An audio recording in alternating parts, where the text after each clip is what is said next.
Bienvenue dans l'Anglais des chiffres, tous les dimanches à 17 h en direct sur LCI. Chaque dimanche, nous recevons une personnalité pour mieux comprendre l'actualité. Étienne Klein, bonjour. Bonjour. On est très heureux de vous accueillir. Vous êtes physicien, vous êtes philosophe, vous dirigez le laboratoire sur les sciences de la matière. Vous êtes également l'auteur de très nombreux livres. Le dernier, c'est Le goût du vrai.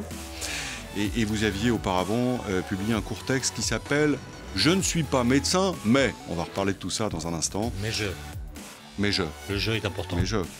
Et donc tout ça, au fond, décrit nos attitudes vis-à-vis de la science, des scientifiques, la méfiance croissante qu'inspire désormais la vérité dans nos sociétés. On est impatient de vous attendre là-dessus. On commence un peu en retard parce que vous avez été ralenti par le Tour de France. Le Tour de France, un sport machiste et qui pollue, comme disait un maire écologiste ou pas? Vous connaissez cette phrase d'Audiard qui disait je n'aime pas les gens qui... Non, les gens qui n'aiment pas le vélo m'ennuient, même quand ils n'en parlent pas. Et je pense que c'est vrai aussi pour le Tour de France. Les gens qui n'aiment pas le Tour de France m'ennuient, même quand ils n'en parlent pas. Et quand ils en parlent aussi, d'ailleurs. Peut-être encore plus. Merci d'être là, en tout cas, d'avoir bravé les embarras de la circulation. Cette semaine, c'était la controverse sur la 5G, le téléphone du futur, qui a pris de l'ampleur avec une tribune signée par plusieurs dizaines de personnalités et d'élus qui demandent un moratoire sur la 5G, c'est-à-dire qu'on temporise, au fond, qu'on arrête la mise aux enchères des fréquences qui devraient avoir lieu dans les mois qui viennent, notamment au nom du principe de précaution. Le président Emmanuel Macron leur a répondu, on l'écoute. Évidemment, on va passer à la 5G. Je vais être très clair. La France, c'est le pays des Lumières. C'est le pays de l'innovation. Et beaucoup des défis que nous avons sur tous les secteurs, ils se relèveront par l'innovation. Et donc on va expliquer, débattre, lever les doutes, tordre le cou à toutes les fausses idées.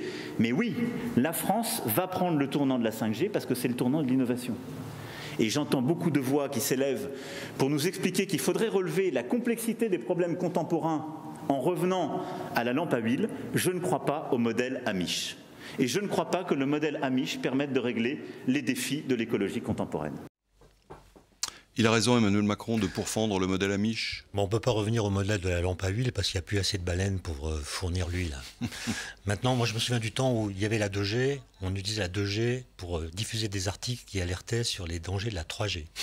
Ensuite, on utilisait la 3G pour diffuser des vidéos qui alertaient sur les dangers de la 4G. Aujourd'hui, il y a des vidéos qui circulent sur la 4G qui alertent sur les dangers de la 5G. Donc, plus sérieusement... C'est pas sérieux, autrement dit. Non, disons que c'est des positions un peu caricaturales et il faut essayer d'abord de dire ce que c'est que la 5G. Moi, ce qui m'étonne, c'est de voir qu'il y a une sorte de décorrélation presque totale entre la militance et la compétence. C'est-à-dire qu'on a un avis sur la 5G, pour ou contre, de même qu'on a un avis sur les OGM, pour ou contre, ou sur le nucléaire, sans être toujours capable de dire de quoi l'on parle. Et moi, c'est quelque chose qui me fascine dans une république, que le fait d'être militant ne pousse pas à accroître ses compétences. Comme si la 5G était jugée uniquement à partir de son halo symbolique, parce qu'elle représente une espèce d'innovation colossale, de gap dans la capacité à transmettre des données, mais c'est le halo symbolique qui est jugé politiquement et non pas la réalité de la chose qui est là concernée. Et d'autre part, on parle d'innovation. Il faut voir, et ça a été montré par un de mes collègues de l'Académie des technologies qui s'appelle Gérald Bronner, avec un logiciel, il a compté l'occurrence des mots dans les discours publics. Oui. Et le mot progrès a disparu. Il a commencé à décroître à la fin des années 1980, et il a été remplacé petit à petit par le mot innovation. Et on pourrait dire finalement que c'est la même chose, que ces deux mots sont quasiment synonymes. On a permuté deux vocables, mais l'idée est la même. En fait, non. Quand on regarde les rhétoriques dans lesquelles on a inséré ces deux mots, on voit que l'idée d'innovation ne rend pas justice à l'idée de progrès. Pourquoi ? Parce que l'idée de progrès s'appuie sur l'idée d'un temps qui passe, qui est constructeur. Oui. Qui est complice de notre liberté et de notre volonté, et qui suppose que le futur est configuré à l'avance d'une façon qui est attractive et crédible. Crédible parce que c'est pas l'utopie. Voilà. Crédible parce que c'est pas l'utopie, et attractive parce que le progrès, comme le dit Kant, c'est une idée qui est à la fois consolante, parce que nos descendants vivront mieux que nous, et sacrificielle, parce que le progrès n'étant pas automatique, il faut sacrifier le temps présent au nom d'une certaine idée du futur. Autrement dit, l'idée de progrès suppose une philosophie de l'histoire. L'innovation, la rhétorique dans laquelle on l'insère, et d'ailleurs le président Macron l'a reprise à son compte, il dit il y a des défis. Et donc c'est l'état critique du présent qui sert à justifier l'innovation. Il n'y a plus besoin de configuration du futur. C'est l'état critique du présent qui sert d'argument pour innover, avec l'idée que si on n'innove pas, on va disparaître. Et donc, l'innovation, paradoxalement, est associée à un principe de conservation. Il faut changer certaines choses pour que notre monde continue. Toutes ces critiques se basent sur le principe de précaution qui a été introduit, on s'en souvient, par Jacques Chirac dans la Constitution. Ce principe de précaution, qu'est-ce que vous en pensez? Pardon de la question, c'est une question de citoyen, mais on se dit, si le principe de précaution avait été en vigueur à l'époque de Marie Curie, elle n'aurait pas fait ces expériences, ou je me trompe? Le principe de précaution dit dans la Constitution que s'il y a une nouvelle technologie, par exemple, dont les effets sont mal connus, on doit entamer des recherches pour essayer de réduire les incertitudes. Donc c'est un principe qui pousse à faire des recherches. Donc c'est un principe qui est un auxiliaire de la science. Oui, mais l'usage médiatique de ce principe n'est pas de réduire les dangers, mais de réduire, disons, les inquiétudes, l'anxiété. Or, les mesures qu'on prend pour réduire l'anxiété ne sont pas les mêmes que celles qu'on prend pour réduire les dangers. Et donc c'est ça qui crée, si vous voulez, l'ambivalence. Et d'autre part, puisque vous parlez de risque, en fait, il y a un sociologue anglais qui s'appelle David Fleming qui a montré qu'on a un principe inverse d'évaluation des risques. Autrement dit, pour que nous considérons qu'un risque est un risque, il faut que nous soyons capables d'imaginer des techniques, des mesures qui permettent de le réduire. S'il ne peut pas être réduit, c'est que ce n'est pas un risque, une sorte de fatalité. Et du coup, on pourrait se dire, mais si la 5G présente des risques sanitaires, ça ne semble pas être le cas, mais il faut le démontrer, supprimons-la et les risques qui lui sont associés seront eux aussi supprimés. Oui. Sauf que, vous voyez, dans ce genre d'affaires, nous sommes beaucoup plus prompts à voir les risques qui sont liés à nos actions que les risques qui sont liés à nos inactions. Et ça conduit, dans beaucoup de situations, à une sorte de procrastination. De blocage. On retarde. Parce que nous c'est le moratoire, c'est le mot qu'on utilise. Ça veut dire pour les questions sanitaires, ça se justifie. Voilà. Mais un moratoire, pourquoi? C'est-à-dire qu'il faut bien sûr qu'il y ait un débat au Parlement, mais on n'a pas réussi, en tout cas en France, à mettre sur pied, alors ce que j'appellerais, mais c'est un terme horrible, une ingénierie sociale qui permette de voir comment on pourrait organiser des débats qui soient à la fois démocratiques et qui laisse sa place légitime à la compétence. Alors, on va venir à la conférence citoyenne tout à l'heure. Juste un mot quand même. Vous évoquiez le progrès, le fait que ce vocable disparaît du discours public. Selon vous, qui avez justement étudié ça dans l'histoire, qui avait un certain recul, c'est quoi? C'est une éclipse temporaire, comme le monde en a connu, dans les périodes d'inquiétude, l'entre-deux-guerres, la fin du 19e, ou bien est-ce que c'est quelque chose avec quoi on va devoir vivre longtemps? Mais disons que la philosophie des Lumières, qui a fondé l'idée de progrès, oui, elle comporte certaines naïvetés qui ont été dénoncées par la suite de l'histoire. Si vous lisez Condorcet, par exemple, il imagine qu'il y a un embrayage automatique entre toutes les formes de progrès, scientifique, technologique, matériel, moral, politique. Cela dit, Fukuyama disait la même chose il y a 30 ans. On voit que les embrayages ne sont pas aussi automatiques, ça ne marche pas aussi bien. Ensuite, il y a le XXe siècle qui nous a déniaisé sur certaines questions. La science s'est mise au service de la barbarie. Mais à mon avis, le fait principal qui a conduit à ce qu'on élimine ce mot de notre vocabulaire, c'est le fait que le futur n'est plus configuré. J'ai dit tout à l'heure, pour asseoir l'idée de progrès, il faut configurer le futur d'une façon crédible et attractive. Et bien, quand les scientifiques, je ne parle pas des scientifiques qui parlent des trous noirs ou des particules élémentaires, qui eux continuent de nous faire rêver. Je parle des scientifiques qui étudient l'environnement, le climat, la déforestation, la pollution de l'air, des eaux, des sols. C'est pas rigolo, ça. Tout ce qu'ils prédisent, c'est pas du tout rigolo. Autrement dit, quand un discours est crédible, il n'est pas attractif. Et quand il est crédible, quand il est attractif, il n'est pas crédible. Je me suis emmêlé les pinceaux à cause des embouteillages. Mais vous voyez que l'idée de progrès est prise en porte-à-faux. Et du coup, le risque aussi devient problématique. Souvenez-vous, enfin vous n'étiez pas né moi non plus, mais en 1842, je crois, il y a eu le premier gros accident de chemin de fer en France, entre Paris et Meudon. 52 morts, tous les passagers carbonisés. Débat dans la presse. Lamartine, oui ou non, Lamartine, qui est député, monte à la Chambre, clôt l'affaire par un discours que vous pouvez trouver sur Internet et qu'il conclut en disant « Plaignons-les », il parle des victimes, « Plaignons-nous, car nous sommes en deuil, mais marchons ».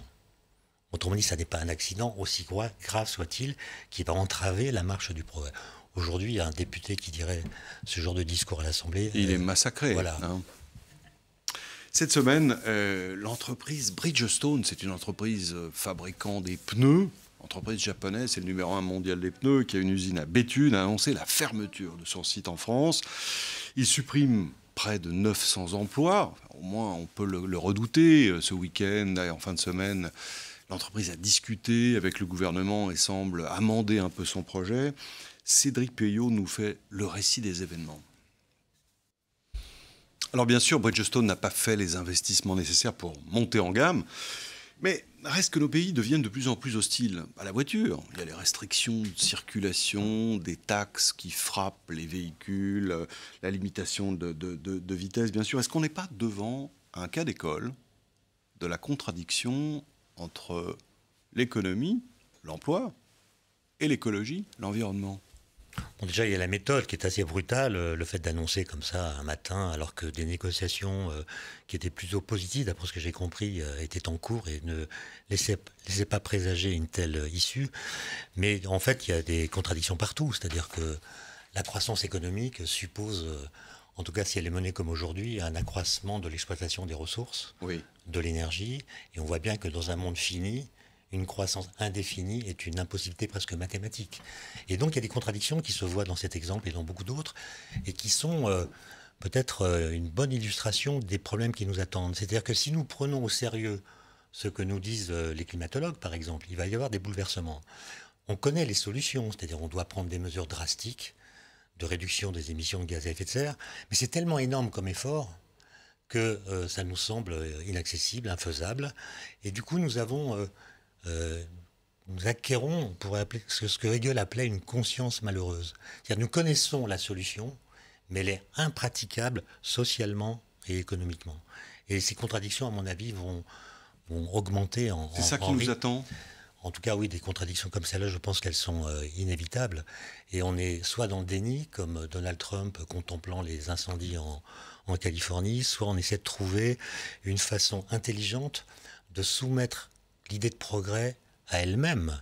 Parce qu'après tout, si on croit au progrès, on doit soumettre l'idée de progrès au progrès, c'est la faire progresser. Et la question, c'est qu'est-ce qu'on doit faire pour l'adapter au monde actuel en tenant compte de ce que nous savons et en tenant compte de ce que nous voulons pour la suite. Justement, les maires écologistes, il y en a plusieurs qui sont à la tête de grandes villes depuis les municipales, ont multiplié les déclarations ces jours derniers. Alors, on a parlé du Tour de France il y a un instant. Il y a eu aussi le sapin de Noël de la part du maire de Bordeaux. On écoute Nicolas Sarkozy qui s'exprimait justement sur les déclarations de ces élus écologistes. J'aime le Tour de France. C'est un spectacle gratuit avec des gens admirables qui font un sport admirable. Eh bien, jamais j'aurais imaginé qu'on attaquerait ces gens-là, qu'on les mépriserait en les traitant de pollueurs et de machistes. C'est ça la régression. Moi, quand j'étais enfant, j'allais avec ma mère, j'attendais ce jour pratiquement toute l'année, on allait choisir le sapin. Je n'avais pas le sentiment d'être un criminel qui faisait du mal à l'humanité. Ça dit un vide terrible. Comment voulez-vous qu'on aille vers l'avenir si à ce point-là on renie nos racines? Alors, il y avait les crèches qui les excitaient. Maintenant, c'est les sapins de Noël. Mais on va s'arrêter où? Bon, Nicolas Sarkozy dit ça, il nous fait du Sarkozy. Sur le fond, il n'a pas tort. Je pense qu'on se divertit beaucoup à commenter des choses qui, à mon avis, ne méritent pas de l'être autant. Pourquoi? Mais c'est anecdotique. Enfin, oui, mais est-ce que ça ne témoigne pas quand même d'une par certaine forme d'écologie qui... À ce moment-là, il faut supprimer les parquets en bois, les bureaux en bois. Enfin, pourquoi le sapin, qui est associé à la culture, peut-être plus que les parquets des salons, pourquoi est-ce qu'on le cible? Je pense que l'écologie, si on la prend au sérieux, a d'autres défis à relever que celui-là, à mon avis. Donc les écologistes sont responsables de prendre le sujet moi, je par le petit bout? Je ne parle pas de façon générale, je ne sais pas ce que c'est que l'écologie en général, j'ai l'impression qu'elle est très divisée. Des maires écologistes qui justement font ces déclarations, c'est eux qui les font et qui les mettent dans le débat. Ça veut dire qu'ils prennent le sujet par le mauvais bout? C'est une forme de diversion par rapport aux problèmes réels qui nous attendent, à mon avis. Moi, j'ai l'impression que le système médiatique promeut ceux qui disent des choses un peu bizarres, parfois fausses, ce qui crée un pôle d'attractivité autour de ce qui est dit, qui nous occupe pendant quelques jours, et puis ça disparaît. Et d'autre part, j'ai entendu quelques déclarations à propos de ce qu'il faut penser de ceci ou de cela, par exemple du Tour de France. Et personnellement, je n'aime pas qu'on m'explique comment je dois penser. Je veux bien débattre. D'ailleurs, l'origine du mot débattre, vous la connaissez, c'est un mot du XIIe siècle. Débattre, c'est ce qu'il faut faire pour ne pas se battre. Et je trouve que tout ça manque de débat au sein desquels on puisse argumenter, s'écouter, et ensuite soit se mettre d'accord, soit trouver un moyen de s'accorder et d'adopter une décision qui soit acceptée par tout le monde parce qu'elle a été obtenue à l'issue d'une procédure avec laquelle on était d'emblée d'accord. On peut encore faire ça à l'heure des réseaux sociaux, de vous savez, la revue Débat, le débat vient de s'interrompre. Oui. J'ai l'impression qu'on préfère les clashs plutôt que d'aligner les arguments, de prendre le temps de discuter. On parlait de la science tout à l'heure. La science, elle est victime, à mon avis, d'une crise de la patience. C'est-à-dire qu'on n'a jamais le temps d'expliquer ce par quoi un résultat scientifique a été obtenu. On avait d'ailleurs une occasion en or pendant le confinement. Un nouveau virus arrive, personne ne sait rien. Donc les chercheurs se mettent à étudier ce virus, à étudier des tests, d'éventuels vaccins. On essaie de le comprendre, son comportement, comment il se transmet. Et on avait le moyen d'expliquer en temps réel, jour après jour, comment la science se construit. On explique aux gens ce que c'est qu'un effet placebo, ce qu'est un essai en double aveugle, ce qu'est un essai randomisé, comment on utilise les statistiques, comment le fait qu'une maladie dont on guérit dans 98% des cas sans traitement, montrer qu'un traitement est efficace, c'est compliqué. Il faut de la statistique. On avait le temps d'expliquer ça tous les jours. Et quand on a une question qui est posée à laquelle on ne sait pas répondre, on dit je sais pas. On dit je sais pas. Pas compliqué de dire je ne sais pas. Et ça a marché pendant quelques jours, et puis assez rapidement, non, on a... Qu'est-ce qui s'est passé ? On a laissé croire d'abord que la science était une démarche individuelle. C'est-à-dire, je choisis mon traitement, mon médecin... Non. C'est je choisis un médecin qui dit ceci, et il dit ceci urbi et orbi, sans confronter ses dires à d'autres médecins. La science, c'est une démarche collective. Il ne faut pas avoir confiance dans les scientifiques en choisissant tel ou tel. Il faut avoir confiance dans la science quand elle est bien faite, c'est-à-dire qu'il y a une démarche qui fait qu'on obtient des résultats, on les discute avec d'autres chercheurs qui s'intéressent aux mêmes questions, et à la fin, après qu'il y a eu des disputes, parfois des engueulades, on arrive à faire parler un bout du réel. Et là, on l'a pas vu, on a vu des affrontements, une foire d'empoigne, avec des gens qui pratiquaient ce qu'on appelle l'ultra-crépidarianisme. C'est un nom un peu compliqué. Oui. Il y a un dicton latin qui dit « le cordonnier doit s'arrêter à la sandale ». Bon. Il ne faut pas parler au-delà de ce qu'on sait. Ce qui est un principe élitiste que facile. Non, la conversation suppose qu'on pratique tous l'ultra-crépidarianisme. Quand vous conversez avec vos amis, vous dites des choses qui vont au-delà de ce que vous savez. La démocratie, pour être vivace, réclame de l'ultra-crépidarianisme. Tout le monde doit pouvoir s'exprimer. Simplement, la science n'a pas à être mise sous la coupe de l'opinion. Un grand philosophe des sciences qui s'appelle Gaston Bachelard disait « faire de la science, c'est penser contre son cerveau ». C'est-à-dire, c'est soumettre son cerveau à des énoncés, à des idées que notre cerveau rejette a priori, et il faut donc qu'il fasse un travail sur lui-même pour se rendre compte que finalement, non, c'est peut-être pas si bête. Mais alors, pardon, probablement la question que je vais vous poser rejoint celle de nombreux téléspectateurs, mais j'avais le sentiment que la médecine, c'était une science dure, contrairement à l'économie, par exemple, et aux économistes, où on s'affronte parce que la vision du partage des richesses, elle est forcément différente en fonction des postulats idéologiques. C'est normal. Ça crée un débat, dans le meilleur des cas, qui n'est pas le plus fréquent. Et je me disais, la science, ben voilà, j'ai un verre d'eau, je le laisse tomber, il tombe, il y a la force de la gravité, c'est incontestable. Et on a découvert que pas du tout. Quand il s'agit de virus, on entend tout et son contraire, on entend des gens qui disent une chose et qui se contredisent, on est complètement perdu. Mais à mon avis, c'est parce que cet épisode a accentué, a mis en scène la confusion entre la science et la recherche. La science et la recherche, bizarrement, c'est deux choses différentes. La science est un corpus de connaissances bien établi qu'on n'a pas lieu de remettre en cause tous les 4 matins. La Terre est ronde, elle n'est pas plate. L'atome existe. Le climat change du fait de l'action humaine. L'univers est en expansion. Les espèces vivantes évoluent. Ça, c'est un corpus scientifique qu'on n'a pas lieu de remettre en cause. Et puis, ce corpus pose des questions dont on n'a pas les réponses. Et c'est pour cela qu'on fait de la recherche. Et on fait de la recherche pourquoi? Précisément parce qu'on ne sait pas. Et en mélangeant les deux, eh bien, vous perdez le public. Parce que d'un côté, vous dites la science accède à la vérité, et de l'autre, vous dites la science est le doute permanent. Mais non, la science, il y a des choses, il y a des résultats qui sont acquis, et puis il y a un doute à propos de questions qu'on se pose. Et on a amalgamé les deux, de sorte que chacun a cru pouvoir douter de ce que disait l'autre. Et beaucoup sont allés, comme je le disais, au-delà de leur connaissance, en affirmant des choses. Par exemple, au début de la pandémie, qui est capable de dire si le fait d'avoir contracté le virus une fois, d'avoir été donc malade une fois, protège d'une deuxième contagion possible? Personne ne le sait. Qui est capable, quand la première vague est là, de dire s'il y aura ou non une deuxième vague? Mais personne.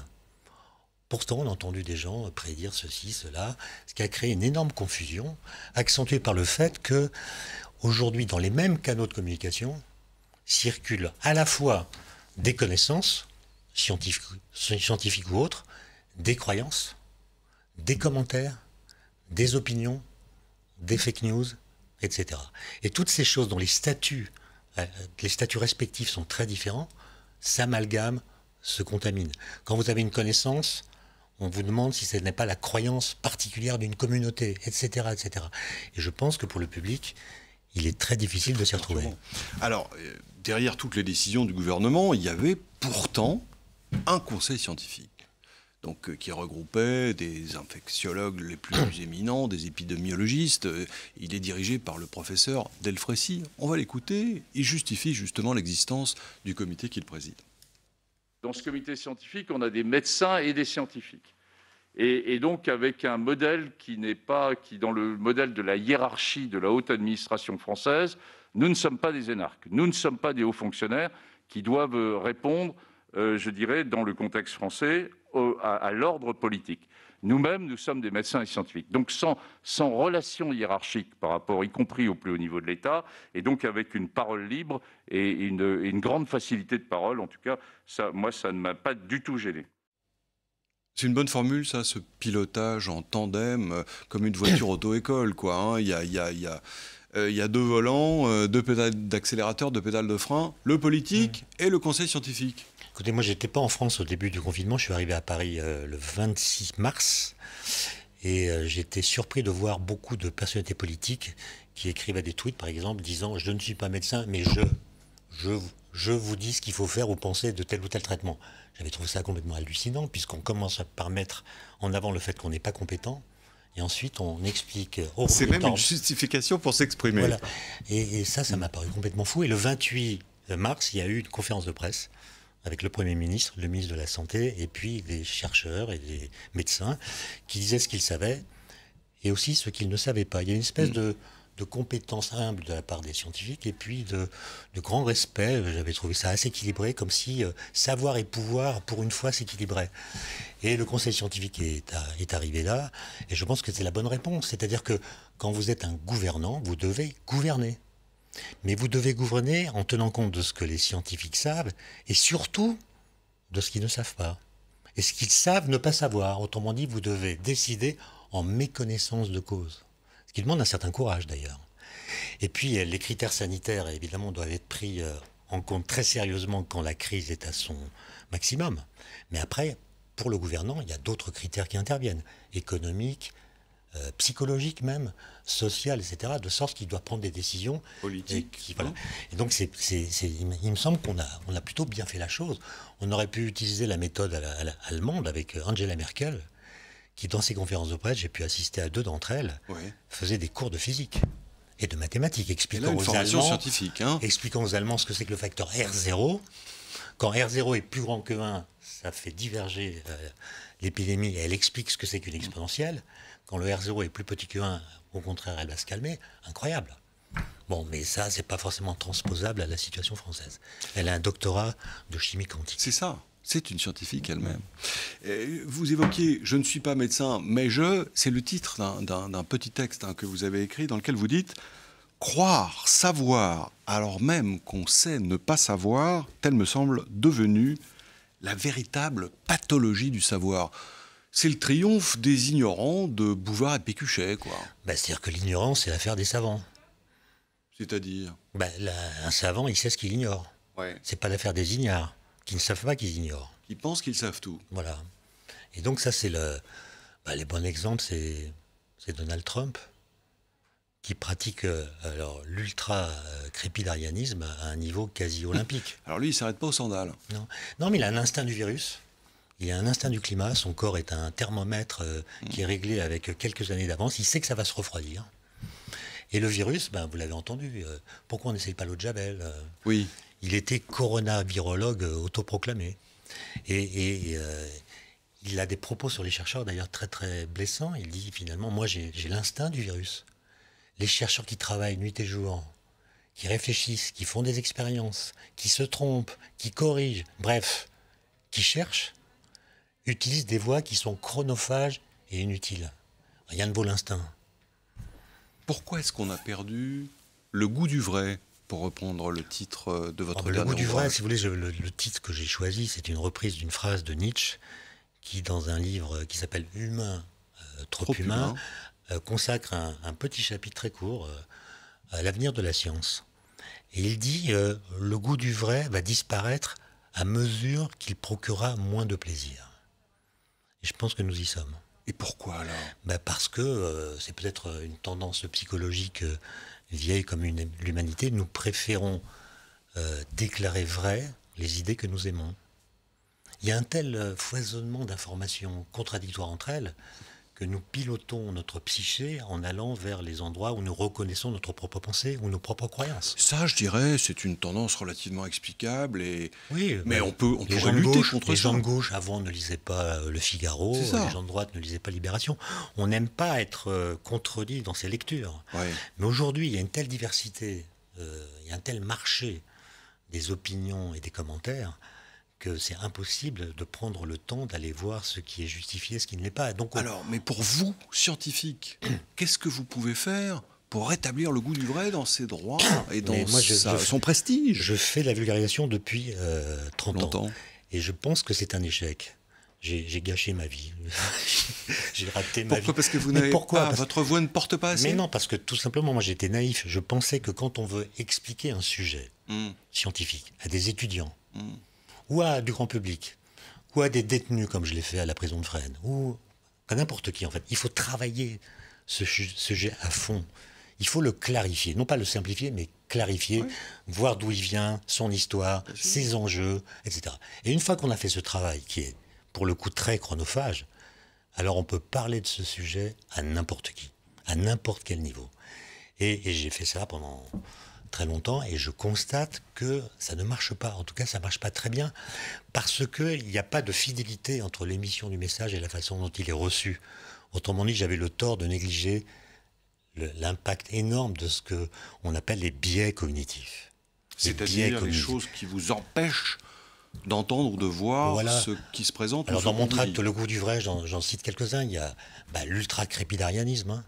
Il y a aussi ce qu'on appelle l'ipsédixitisme. C'est encore du latin, c'est-à-dire le maître l'a dit, donc c'est bon, quoi. Il l'a dit, donc j'ai même plus besoin d'exercer mon esprit critique. Ça veut dire qu'en forme dégradée, ça donne je l'ai lu quelque part ou je l'ai entendu dire, donc c'est vrai. Bon. Et puis il y a surtout un phénomène incroyable qui a été étudié par des psychologues américains à la fin du XXe siècle, mais qui est déjà présent chez Aristote et chez quelques autres. On appelle ça l'effet Dunning-Kruger, du nom de ces deux psychologues, qui avaient lu dans la presse un fait divers qui les avait troublés. Un jeune homme avait lu quelque part que si on s'enduit le visage avec du jus de citron, on devient invisible pour les caméras. Il a eu une idée géniale. Je vais faire un hold-up. Après m'être enduit le visage avec du jus de citron. Évidemment, il s'est fait avoir. Et Dunning et Kruger se sont dit, mais comment est-ce qu'on peut être aussi incompétent ? Et ils ont fait des études, etc., notamment dans les entreprises. Et l'effet Dunning-Kruger dit ceci: pour se rendre compte qu'on est incompétent, il faut devenir compétent. C'est Et assez juste. Et je pense que la crise que nous traversons l'a très bien montré. Au début de la pandémie, vous vous souvenez, tout le monde avait un avis sur ce qu'il fallait faire. Tout le monde était compétent. Ça n'a pas changé d'ailleurs. Si, il me semble que tout le monde a compris que c'était une affaire diablement compliquée. Peut-être. Qu'il y a certaines idées reçues Oui, qui ont vous été... n'êtes pas si pessimiste. Aujourd'hui, les grandes aventures scientifiques, celles qui pourraient donner matière à un Jules Verne des temps modernes, c'est quoi? Écoutez, moi, il y en a une une question qui me passionne, mais je veux pas vous dire par là qu'elle passionnerait tout le monde. La question qui m'intéresse, c'est de savoir si le neutrino, qui est une particule élémentaire, est identique ou non à son antiparticule. Bon. Alors dit comme ça, c'est vrai qu'on se dit ça doit être Ça a des passionnant. implications en cosmologie, en physique des particules. Ouais. Et surtout, c'est un problème qui a été posé par un génie de la physique qui s'appelait Ettore Majorana, un Sicilien qui a disparu en 1938. Sur lequel vous avez écrit un bouquin, Voilà, vous avez raconté sa vie. Et voilà, il a disparu très jeune. On croit savoir qu'il s'est suicidé 1 an après sa disparition, mais ça n'est pas certain. Et c'était un type absolument surgénial qui a émis cette hypothèse que le neutrino pourrait être une particule identique à sa propre antiparticule, ce qui changerait beaucoup de choses. Si je résume, il s'agit de comprendre d'où vient l'univers et comment il s'est formé. Pas l'origine même de l'univers, mais en tout cas, ça aurait des implications sur son évolution, sur ce qui s'est passé dans l'univers dit primordial. C'est quoi l'univers primordial? Là, c'est l'univers qui a suivi ce qu'on appelle le Big Bang. Donc c'est il y a très longtemps. Il y a 13,7 milliards d'années. D'accord. Et donc vous êtes à la recherche de... Non, moi je ne travaille pas là-dessus, mais Ouais. c'est une question qui m'intéresse parce que ce physicien est un personnage absolument fascinant et il me plairait de constater de mon vivant qu'il a résolu un problème qui ne se posait pas à l'époque où il a écrit son équation et que ce problème, cette idée, va résoudre un problème d'aujourd'hui qui est lié à ce qu'on appelle la matière noire, par exemple. Pour vous, qui avez choisi d'être scientifique, votre émotion de découverte la plus forte, c'était quoi? À titre personnel, Oui, à titre mais c'est personnel. quand j'ai compris. Moi, je m'intéresse à la question du temps, donc un jour j'ai compris. Non pas, j'ai pas été le premier à le comprendre, mais c'est dans ma tête que j'ai compris ce que les autres avaient compris, qu'il faut pas confondre la flèche du temps, qui est l'irréversité des phénomènes, avec le cours du temps. Mais ça sera long à expliquer. C'est pas simple dit comme ça. Vous avez écrit un très bon livre qui s'appelle Les Tactiques de Chronos, il y a Justement, 15 ans ou 20 ans. Il y a 15 ans. Et qui était effectivement éclairant. À quelle époque est-ce que vous auriez voulu vivre, justement, pour faire votre métier de scientifique, si ça n'était pas l'époque actuelle? Alors, il faut faire une réponse cohérente à cette question. Oui, j'en attends pas Moi, moins si de je vous. pouvais, j'irais en 1927, au mois d'octobre, à l'hôtel Métropole de Bruxelles. Parce que qu'est-ce qui s'est passé C'est là qu'il y avait les là-bas? congrès qu'on appelle Solvay, où un grand industriel belge, Solvay, invitait des scientifiques. L'entreprise existe toujours, d'ailleurs. Voilà, absolument. Inventait des scientifiques de partout pour discuter de la physique de l'époque, qui est en plein bouleversement avec la mécanique quantique, la relativité générale. Et vraiment, j'aurais aimé assister aux discussions entre Einstein, Bohr, quelques autres. On a des comptes rendus, mais j'aurais aimé être dans la salle à prendre des notes pour moi. Pour les écouter? Pour les écouter, voir quelles étaient leurs relations. On raconte beaucoup de choses sur les relations entre Einstein et Marie Curie à ce congrès-là. C'est-à-dire ? Non, ils étaient très complices, Ah oui. ils étaient amis même. Et, mais je me dis que si je devais aller chez le dentiste en 1927, C'est en moins sachant drôle. la suite de l'histoire, j'aurais absolument pas le courage d'y aller. Et donc je veux rester dans le présent. Dernière question, Étienne Klein. Le meilleur livre que vous ayez lu récemment?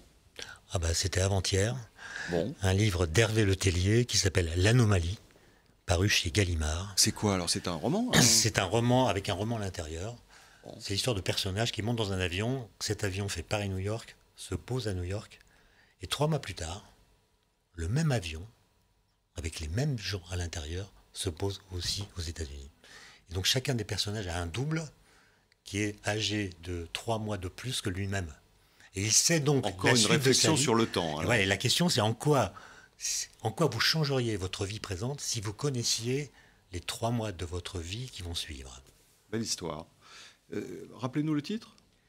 L'Anomalie. Hervé Le Tellier. Merci à vous. Merci à vous. Amélie, grâce à vous, on va savoir ce qui se passe dans quelques minutes sur LCI. Oui, dans toute franchise. Bonsoir à tous. Dans un instant, c'est François Bayrou qui sera notre invité. Il a été nommé, vous le savez,